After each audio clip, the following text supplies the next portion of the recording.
And this phenomenon is continuing. As I say, I could sit here and tell you it's all the great work that's being done, but I think someone will eventually figure this out. In 20 or 30 years, they'll be able to look back and figure out what happened. But I think it's the demographics of the population. Now, all of a sudden, that will mean eventually, when the second baby boom hits, all of a sudden your crime will start going up again, but people are getting older and whatever. Plus the use of technology. Cars are getting harder to steal. As I say, if you go to steal a car and you don't have the right key and the right chip, it's useless. So what do? They'll not vandalize the car, but they'll start taking parts off the car. Do you realize the hot item now is the catalytic converter? With a Sawzall, they get under the car and go, brr, brr, cut it off and go get $50 for it. And it's going to cost you $500 or $600 or $700 when your catalytic converter is gone. Airbags, they'll get about, what are they getting now for them? $75, $100, $200? It's going to cost you $1,000 to get a new airbag. We actually took a car and, as I say, tricked it out with all of the top 10 items which are listed in Rat Tail's first edition. Top 10 items stolen from inside of a car. Everything from the sunglasses on the visor to the wallet that you put in a little caddy tray, to the purse, to the computer, to the, I'm trying to think of some of the other items. There are about 10 items that are most commonly stolen, including work tools. Those are the things they're doing. They're breaking into the car and stealing them. So the more things you can do to park in well-lit areas, to make the target a little bit harder, and by simply not leaving that stuff in view. We always tell you at Christmas time, hide the packages, but during the rest of the time, you may have $2 or $3 worth of coins sitting in a tray. You think nothing of it.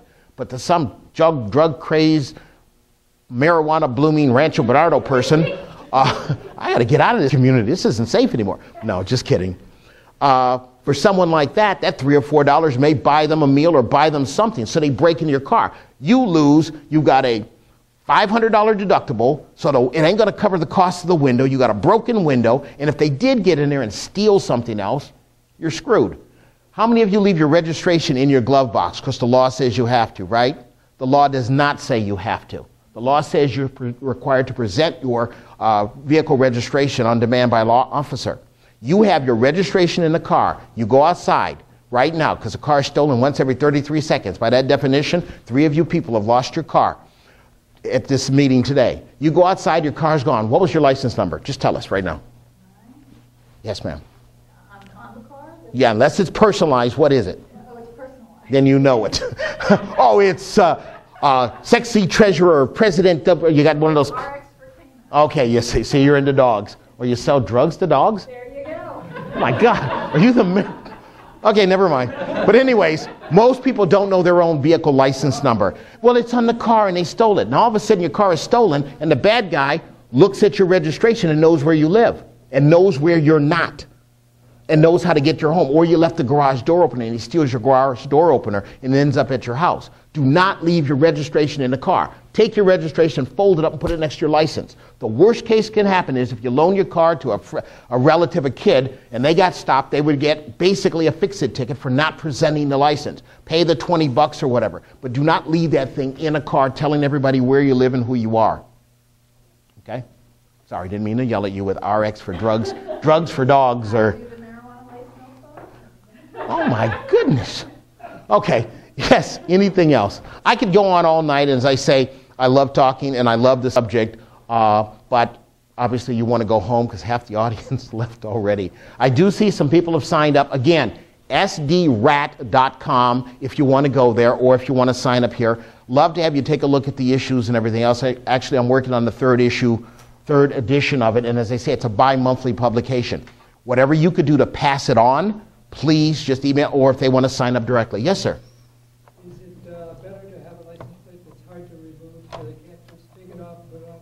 Well, if somebody wants it bad enough, they can. What's better is if you check your car to see if it's there. Because what they'll do is they're not going to steal both your plates, they'll just steal your front plate. Because most people don't look. And if they're going to steal a plate, they might as well put it on a car that hasn't been reported stolen. Now here's the plate hasn't been reported stolen. If you do find your plate missing, it fell off, it got stolen, report it immediately. The problem is the DMV is going to charge you $20, $30, so you're going to go, oh, I'm not going to report it. The here's part two of the problem. Now your plate is crossing into Mexico 5 times a day. And all of a sudden, it's your plate crossing on another car. You're over here. Well, sir, we showed you went to Mexico 5 times. It wasn't me. Because they do actually have machines that actually call, Channel 10 did a story on this a few months ago, plate readers that read every time your car goes whatever. So yes, if you could do something to disable the screws, but the bottom line is checking to make sure your plates are there, both plates, and if it's not, report it immediately. They'll take the plates and issue new ones for you, and that way if a cop does stop a car, because the guy is smart, he doesn't steal your plates and put them on his car. He steals plates that are similar, or not similar, the same make and model of that car. So if an officer does run it, it comes back to the 2010 Escalade. But when you look a little bit further, you start seeing things don't match up. Same with those little numbers, the little month and year text. Please take a razor blade when you put it on, score it one way, score it the second way, because people will peel them off, stick them on their plates, try to avoid registration, and you'll end up buying or trying to get replacement tags for your license plate. So please, razor blade, slash them one way, then the opposite way. Anything else? How's my time? Where am I going to be on? I'm going to be on TV and whatever? Absolutely. Thank you. As I say, thanks for having me back. It's been 20, 30 years. I'll be here all night. Thank you. Thank you.